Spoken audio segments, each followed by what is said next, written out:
जागतिक आरोग्य संघटनेच्या आग्नेय आशियासाठीच्या प्रादेशिक समितीचे 78वे सत्र आज कोलंबोमध्ये सुरू झाले आहे, ज्यामध्ये प्रमुख सार्वजनिक आरोग्य प्राधान्यांवर चर्चा करण्यासाठी संपूर्ण प्रदेशातील आरोग्य नेते आणि तज्ज्ञ एकत्र आलेत। दुबई येथे Expand North Star by Gitex ग्लोबलने दुबई हार्बर येथे त्यांच्या ऐतिहासिक 10व्या वर्धापन दिनाच्या आवृत्तीचं उद्घाटन केलंय। ऑस्ट्रेलियामध्ये भारतीय लष्करातील सुमारे 120 सैनिक आजपासून ऑस्ट्रेलियन सैन्यासोबत होणाऱ्या ऑस्ट्रा हिंड 2025 या सरावाच्या 4थ्या आवृत्तीत सहभागी होण्यासाठी पोहोचलेत। अफगाण तालिबाननं सीमापार झालेल्या प्राणघातक हल्ल्यांची जबाबदारी स्वीकारली, ज्यामध्ये 58 पाकिस्तानी सैनिक ठार झालेत। हमासने सोमवारी सर्व 20 जिवंत इस्रायली बंधकांना गाझामधील रेड क्रॉस प्रतिनिधींना सुपूर्द केलाय। 7 आणि 13 अशा 2 गटांमध्ये पोलिसांची सुटका करण्यात आली आहे।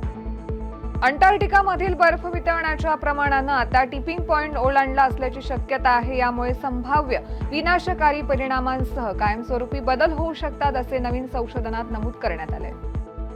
मुत्ताकी यांनी दिल्लीत पत्रकार परिषद घेत भारताला खनिज, शेती आणि क्रीडा क्षेत्रात गुंतवणुकीचे आमंत्रण दिलंय। महिलांना मागील पत्रकार परिषदेत न बोलवल्याचं कारण त्यांनी तांत्रिक असल्याचं सांगितलंय। इस्रायल आणि हमास यांच्यातील नवीन गाझा युद्धबंदी कराराअंतर्गत पहिल्या तुकडीतील पोलिसांची सुटका करण्यात आली आणि आज सोमवारी सकाळी रेड क्रॉसकडे सोपवण्यात आलाय।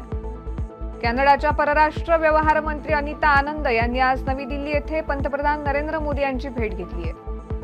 बॅडमिंटनमध्ये BWF जागतिक ज्युनियर वैयक्तिक अजिंक्यपद 2025 आजपासून आसाममधील गुवाहाटी येथील राष्ट्रीय उत्कृष्टता केंद्रात सुरू झाले।